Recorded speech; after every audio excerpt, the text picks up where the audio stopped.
What's up, guys? I'm SaltEMike, and this is your week in review for August 2nd, 2021. Patches are flying out the door, but it's not good enough. 3.14 is still on the PTU.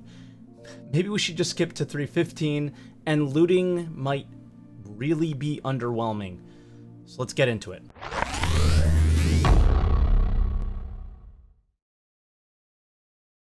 And as always, if this is your first week in review, this is the culmination and my summarization of all Star Citizen news each week, and I throw my opinions in there as well. I also do live stream on twitch.tv every day but Monday, starting at 6:30 a.m. Eastern Time at twitch.tv/SaltEMike. Make sure you stop by and say hello.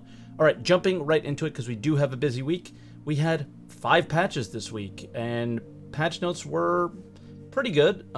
We started out with the 3.14.0 patch, and with feature updates, they reduced overheating to all thrusters. This one is big. They adjusted shields to absorb more damage from all types in general. So shields just went down way too fast, right? And maybe this will be a good balance against that meta-ballistic build that we talked about last week. Missile operator mode got some polish, mainly warning messages for when missiles are too close or too far to lock on. And friendly fire issues are continuing to be addressed. For bug fixes, I might be visiting Crusader again. I did visit Crusader again, and they did fix like an insane time that it took to quantum travel out, but it is still really, really long and just not worth it. I feel like it's a pain to get out of there.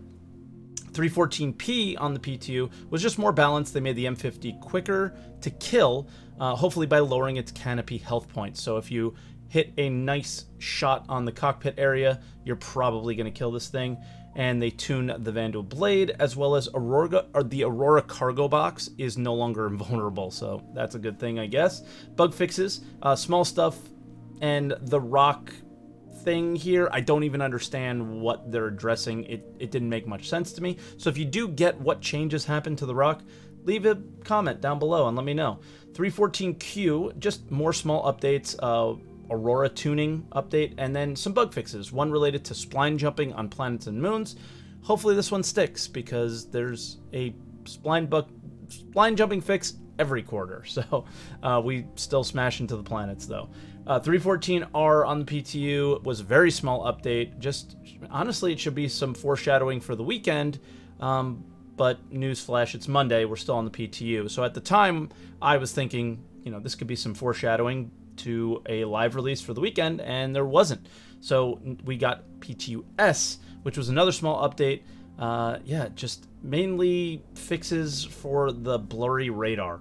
So they're just kind of nailing down little things, but I think there's some major stuff that is holding us back, and probably desync and other things that are just not working out. We'll talk more about the Xeno threat playtest this weekend later in other updates. Moving on to roadmap updates. We had a roadmap roundup this week, and it was a small update again, and it's not surprising because 3.14 is extremely delayed, and they're not really in the 3.15 go no go area, right? So they added some things to the tracker. Proximity mines. This seems like an FPS gadget type rather than a ship like mine type. Let me know what you guys thought based on the description, but these look like they're finishing for CitizenCon as well, so expect these in like some sort of an FPS demo, most likely is what I'm expecting.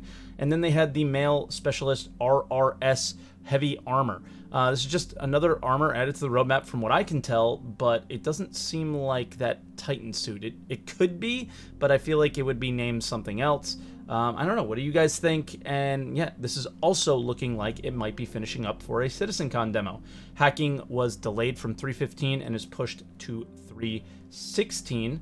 And this is probably the first casualty for 3.15 from the dumpster that 3.14 is. So we'll have to see going forward what other knock-on effects 3.14 has had for 3.15, which is probably the most exciting and most anticipated patch in years, potentially, based on a lot of the things that are coming to it, and I'm looking forward to giving you updates on that in the future. Hopefully 3.15 holds together. Moving on to video updates, we had an ISC on one of the major things in 3.15, looting. And they start right away with the video speaking to me. The first 30 seconds of this video is just what I enjoy about video games. For me, when it comes to exploring areas in a game, I tend to prefer when I've earned something. So when you've had to fight to get past some people to get somewhere, you expect there to be something cool to find, something to make it worthwhile. There are just some things that you just don't go and buy in a store, things that you have to go out and find. That's, I feel, one of the most important aspects of gaming. This is everything to me. Playing the game and earning cool stuff, and especially stuff that could enhance your experience in the game. That is what I enjoy about video games. That's my enjoyment. This might not be something that excites you. It could be exploring, it could be questing, it could be anything. But this is what I got into Star Citizen for. But after this, the excitement starts to dwindle and reality begins to set in. So we're working on this new system called loot generation. We have built this system on the foundation of the harvestable system, which is going to empower our designers to set up locations all across the verse to be filled with dynamically generated loot. Empowering designers is the first red flag for me. There are many features that have been added to Star Citizen, and it either wasn't prioritized or a designer maybe didn't feel empowered. I don't know, but they didn't do anything with a lot of features that have come into the game. The most recent example is cargo decks. They talked about all this gameplay that was going to be there, and that was a year ago. And that is just Star Citizen in a nutshell, as somebody who would like to play Star Citizen. Not somebody who wants to talk about it, not somebody who wants to follow the development of it. I want to play the game, guys. And there are countless other scenarios, just like cargo decks, from 2.0 to 3.14. And it's just, it's getting a little old for me personally. So how does this system work? Looting containers is a pretty basic thing, but it's not so much for Star Citizen. They function using a system we've called loot archetypes, which are on-the-fly generated sets of tags. So the idea is that a designer can lay out a list of tags that they want items in the loot pool to match. When the designers are specifying tags to use, they can assign a weight to each one and say, I want rifles with a weight of 5 and I want pistols with a weight of 10, so you're twice as likely to get a pistol in this crate. So we have full control over how many items spawn, what specifically spawns. Your loot archetype could have the weapon.fps.rifle tag as an example, and that would then give you the option of all of the weapons that spawn underneath that, or that are populated underneath that tag structure. And you may then have armor.fps.heavy, which would give you all of the selection of the heavy armors under that. And then it could be gadget.medkit. So you would then have a loot archetype that says, give me any rifle or any heavy piece of armor or any med kit. So yeah, this explanation, extremely basic, that's not a bad thing. There are a lot of locations to set up and, then subsequently balance the weights of things and all that stuff after. So it does need to be a simplistic system. But this clip will explain why it's not and what has taken so long. It's been a lot of work to get it working that way, but all of it sort of works in conjunction with each other and with some of the future stuff coming down the pipe as well, such as Quanta. The loot generation system actually will read from the parent object containers that we use in the game at the moment. So this obviously shows that this is your basic 1990s loot container system from any MMO that you've played. But Quantum is the thing that will eventually determine what is going to be inside these containers based on what's going on in the object container that the container is in, whether that object container is a planet, a moon, a landing location, whatever.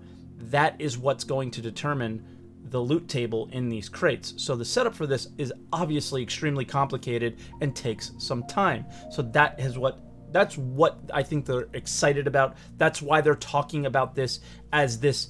They're almost describing it as like a new system, something that's revolutionary, and it's like a loot container. Like at the surface, it's not, but in the depth of it, it is.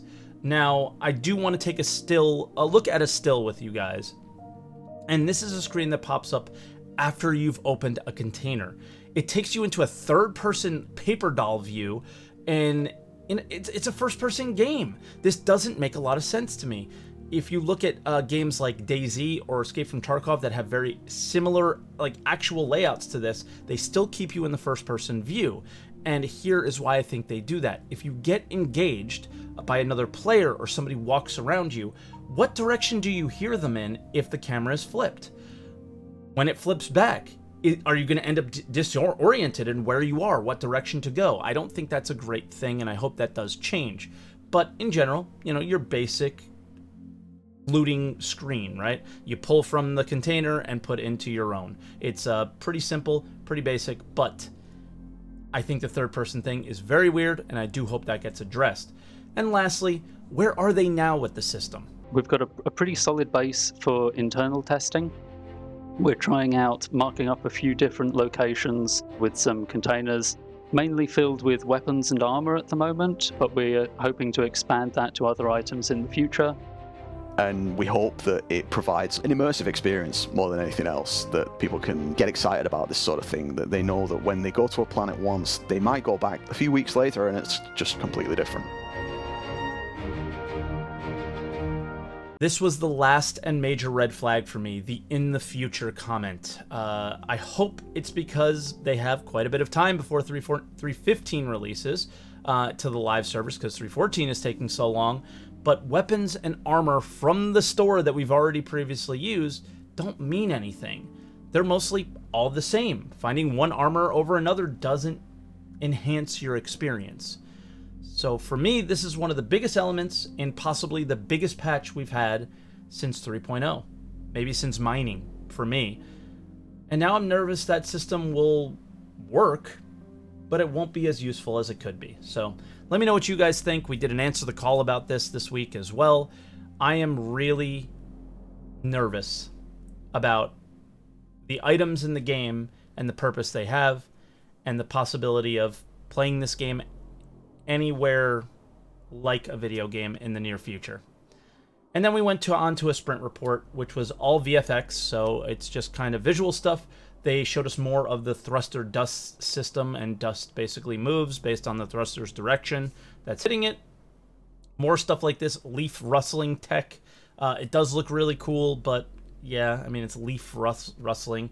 Impact effects. They're not sticking to the ships anymore, which until they showed me how weird that was, it does look a lot better. And the atmospheric version is even cooler because the sparks fall based on gravity. Destruction for space stations in theaters of war. First off, the theaters of war, like, and then second, Portals are exploding? Maybe. Then lightning, they showed, it just made it more efficient so they can use more lightning and at a larger scale if they wanted to. And then fire has really come along. It's actually pretty wild how it spreads. And then the end result as well is pretty crazy. Then we also had an SCL this week. It's a ship commercial game dev one, like, enough said. We're not going to be covering this on today's show. Links will be in the description, so you can watch how they convince us to spend more money than we probably should on a video game. Other updates. They had a Xeno threat test this weekend. I tried it on Sunday, and it was a complete disaster. Desync out of this world, NPC ships just sitting there waiting to die. Not good. I hope your experiences were better, but mine make me nervous for what this may be on live, because this is an event that has the rewards and that I really want to grind, and I don't want it to be really bad. I don't expect it to be great, but this was really bad. Daymar Rally is now in canon, which is really cool. It's a community event that made it into the lore of Star Citizen, so congratulations, guys. Galactapedia update. This is mostly like planet write-ups. That is, yeah, I mean, we've seen a lot of lore on this stuff in the past, but the main story is Microtech. If you guys want to check that out, link, as always, is in the description. 314 fixes from the mission team. Luke Presley responded with a laundry list of fixes that his team put into the new patch. It's too much to list, so links will be in the description, but unfortunately, we're still in a place where 314, it just feels really, really poor. It's crazy. And when you look at the laundry list of things he put in there, it's still wild of like how much more needs to be addressed before the game is in a decent space. And then Sneak Peek is a thruster, so alright, I guess. And then Subflare is multi-tool colors that match your gray cat rock, which is pretty sick, so you can be decked out in matching gear. And that'll do it for this week. So thank you so much for watching, guys. I really appreciate it, and I am looking forward to updating you next week. Make sure you leave a like, leave a comment below on anything we discussed today, maybe anything that I missed, and make sure you subscribe for more weeks in review. Thank you for watching. We'll see you guys next week.